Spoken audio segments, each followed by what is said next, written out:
Guys, Nick Pentelicek here with Cleancut Real Estate, and I'm bringing to you a video on how I analyze and buy and flip properties here in Edmonton. So I've been doing this for a while. I flipped 41 properties before I turned 30 years old. And I'm putting out the disclaimer now. I'm not claiming to be this like guru or like buy my course or listen to everything I do. The reason I'm doing this is because a few people on Facebook reached out to me being like, how are you flipping properties? What is your process? What kind of spreadsheets do you use? What do you use for design? And there's a lot that goes into these flips, but I wanted to just try and make a relatively short video of just giving my general the general process that I go through. And for some people this might blow them away and be like, yeah, this is amazing, I learned so much, thanks Nick. Or there's going to be people who watch this and go like, that was a really stupid way of doing something, here's a better way, and here's what I did in the past. So I'm looking for both. I'm looking for both types of people where hopefully I can help you out in some way, and I'm hoping that I can learn from you guys out there who've done a lot more than me, who are more qualified than me. But let's get started here. So I'm not too technological, so hopefully I can make this all work. But basically how I start is that I have a couple different ways of getting leads to me. So I've some websites and Instagram accounts and bandit signs and just word of mouth and MLS, because I'm a realtor. There's a bunch of different ways that I can find houses, but I have to wait for that lead, or I have to be looking for that lead. And once something comes through that might bring some interest to me, or I think that there might be a little bit of potential there, the first thing that I'll kind of do is, hopefully you guys can see this, is actually the first thing I'll do is I'll go on Honest Door, and this website just gives a general idea of, I type in the address. So for this instance, I'm using Daily Grove, 1912 36th Street. We recently renovated. This is what it looks like. We have a website called quickhomebuyer.ca, and people will, if they need to sell their house for cash, we're happy to buy it. They'll put in their information, and I can kind of analyze the home even before meeting them or seeing the house in person. I don't want to spend a bunch of time over promising and under delivering with a lot of people. So if people are reaching out to me to buy property, I don't want to be like, yeah, let me come see your house and try and tie up the property, blah blah blah. I really want to do my due diligence ahead of time, and like 90% of the time I can tell right away without even walking through the house, whether it's a fit or it'll work for me. So let's say my lead comes through and Honest Door is saying, the home's worth about $344,000, and maybe these people want $400,000. Well, it's probably overvalued. It's probably not going to work for me. But I can kind of get, some city assessment numbers, just some quick numbers. I can get all this on MLS, but if you're not a realtor, there's a lot of good information on here. So from there, I will, I'll do some, work on MLS to find, I just looked up here. So I have to find out the value of the home before a renovation and then after. So I can get some comparables for before, but this is more for after. So the ARV people refer to it. So if I'm going to renovate a property and put a legal suite in it, what are homes selling for in that area, or what are they worth? And I can get a general idea, pretty good idea on MLS of what's active, what's sold in the past little bit. Here it kind of shows the average sold price, average list price. So if I'm going, okay, if I do this house up nicely with a legal suite, it should be in that 480 range, and I'm buying it for, Honest Store is saying 344 is kind of the general value right now, and I could pick it up for save legal fees and make a quick cash deal at 320 or something, then I kind of know my margins there of what I have to play with as far as a budget goes. So from there, I can either go look at the property or just get a better sense of what condition the property currently is at. And I've used a lot of different programs in the past. I've used what's it called? I'm drawing a blank. Like those construction apps, and they charge you. I think I was paying like $300 a month American for some project management software online, and I actually just found that building my own template on Sheets or Excel worked the best for me. So I generally try and say, okay, if I'm buying a property for a certain price and then I'm selling it for $480, it gives me kind of a general number of how much money do I need to make, what are my profit margins. Let's say that's 10%, so there has to be $40,000 or $50,000 profit or whatever it is. And then you figure out, okay, so now I have in this project, if I buy it for X amount, I have $160,000 to do renos. So now in my sheet here, I basically just put together, this works as a budget and a timeline, but I try and write out things in section, my phase 1, my phase 2, my phase 3, 4, whatever. But I'll go, okay, so first thing I have to do is change my insurance and utilities over. I have to do a general walkthrough. Then I'm going to check for asbestos. That's kind of like the X word people don't want to talk about. A lot of renovators just ignore that. I want to do, testing throughout to make sure that no one is that our liability is covered, but I don't want anyone getting sick on the project or selling a house with asbestos or black mold. I install a lockbox. I do a site visit with the HVAC plumber, create a design. I basically just go through the whole project of what I need to do and what things are going to generally cost. I try and break it out to materials and labor, and then a budget total, if you have to mark up things, and then basically like a final price. And start to finish, what do I have to do to this house to get it to my final product? And then I try and put in my known prices, some prices I'm kind of guessing at, but I come up with a general budget, and then I also come up with a general timeline. So usually I'll just put in here like scheduled order installed. I'll set these at like different colors, so I can make it like red if we haven't done anything yet, yellow if we're kind of in progress, and then green if it's been completed. Obviously this project, basically everything's been completed. So I can kind of put on some notes in here or days of when it's supposed to start. Like I could put a start date of this as January 1st, and then so on and so forth. We can actually put dates of when things are going to get done. So then by the end of this, once we have it all filled out, we should have a good idea of, I have everything on here, and there's a ton of stuff on here, staging, MLS, blah, blah, blah. But I have numbers of basically everything and what our project's gonna cost. So this one's kind of showing, about 175 grand for everything. So I could go, whoa, that's way too much. Can't afford that and have to make adjustments. Or yeah, that works. That works for me. So anyways, then I can definitely tell, can I buy this property? Can I renovate it? Because a lot of people will just go look at a property and say, oh, this is a good house for this area, or good price for this area.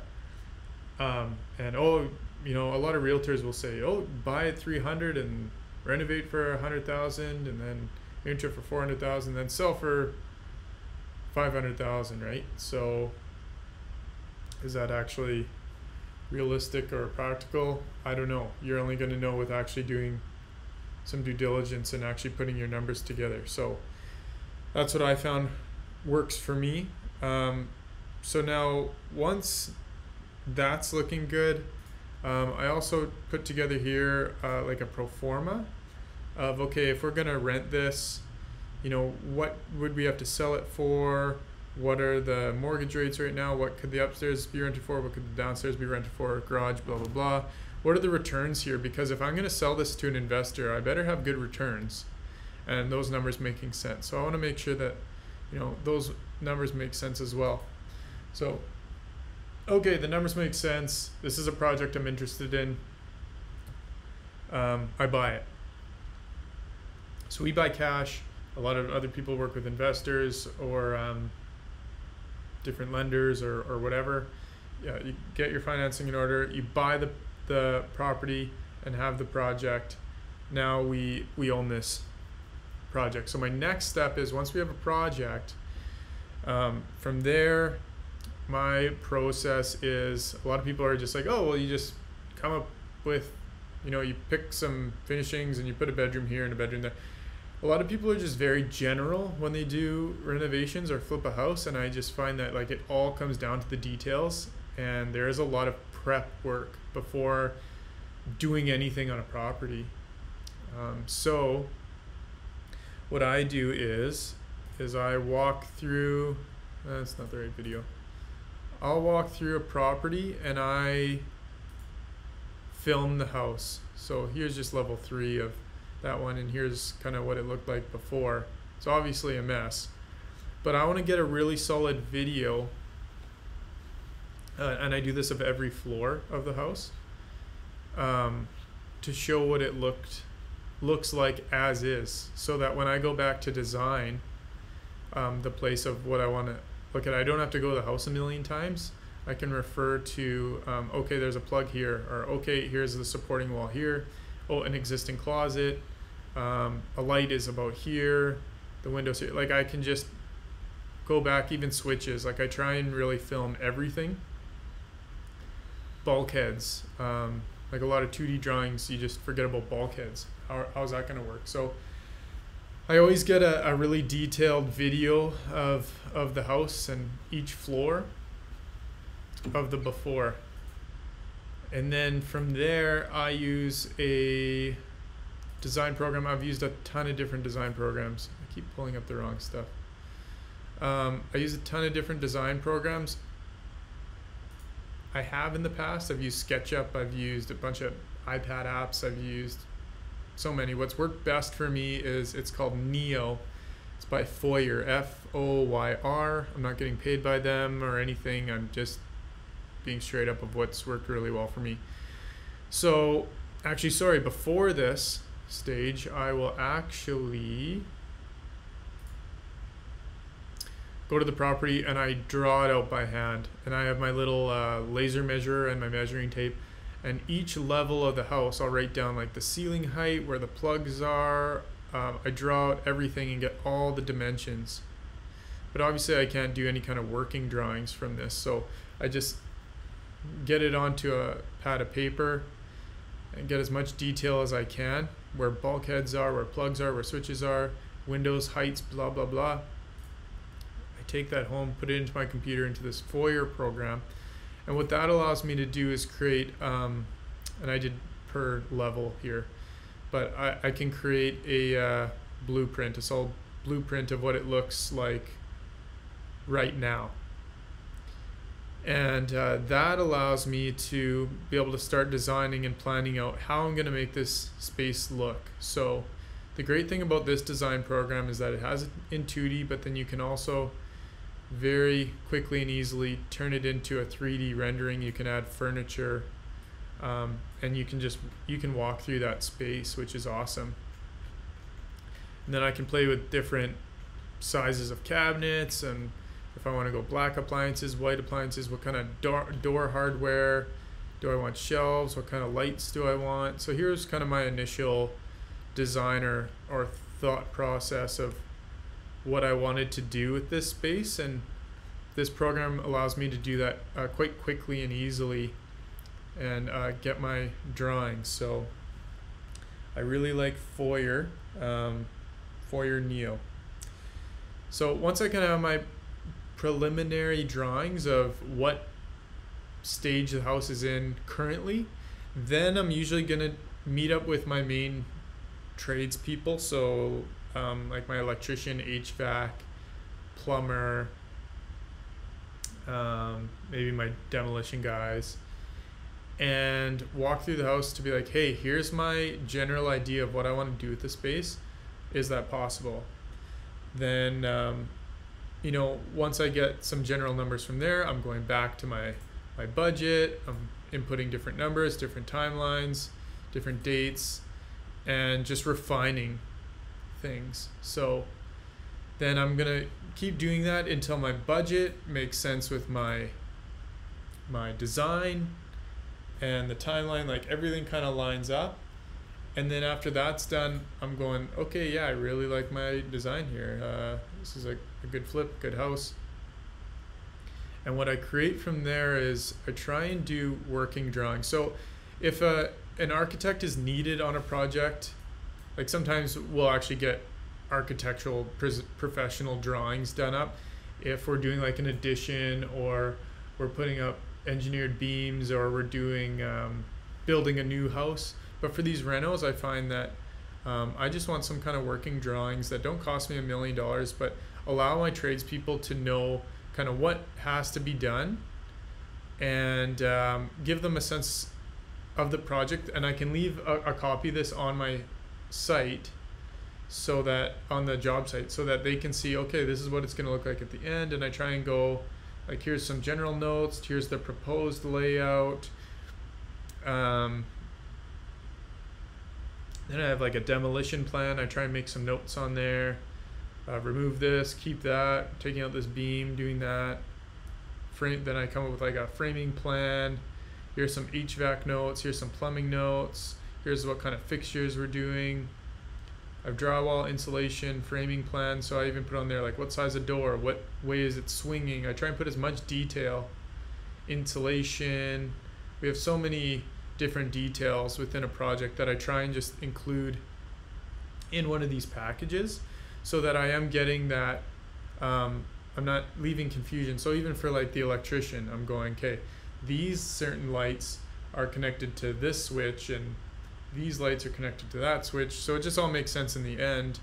And you're not getting calls like nonstop from these tradespeople of, how is this supposed to go? Or they have questions, or it's done wrong, or he said, she said.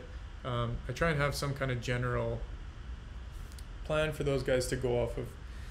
So yeah, once I kind of have, again, I can use those working drawings to go back and refine my budget, refine my timeline, refine my design, until everything really adds up, and the trades people seem to feel good, and they're like, yeah, Nick, this makes sense. Let me know when you're ready for this part of the project. I feel good about it, and then we can finally start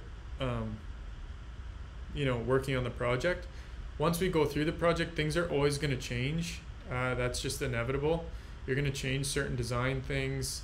You're going to change the price of things as you go, but at least you have something to follow. So you're always analyzing that deal or that project as you're going through, and you're just following this up. Like, are we on schedule? Are we not? Where are we at with our pricing? And filling this in like basically daily to know where we're at with pricing. Then, when we're getting closer to the end of the project, I want to come up with a game plan of how I'm marketing this project. Here I have kind of a video of what the project looked like when we were done. We suited this property. Try and fast forward to that basement suite where I showed you the design. This is what we ended up doing. Change some different colors, reuse some cabinets from another site, but got the general idea and the general feel definitely of what I was planning. So from there I can try and come up with my game plan. Am I selling this property? Am I renting it? What are we doing to maximize our dollars and our time to make sense with that investment that we were doing. So there's a lot of information there. This video is a lot longer than I was expecting, but hopefully you guys learned a few things from there. And if you have any questions or comments, reach out to me, or things that you would definitely change or improve within the process. Let me know. Nick Pentelechuk is my name. Business name is Cleancut Real Estate. So if you are looking to get into these projects, reach out to me, or if you want to buy one of these projects, if you want to sell your house, we're constantly looking for more projects to buy. But anyways, hopefully this helped a few people out there. So have a great day, and thanks for watching this.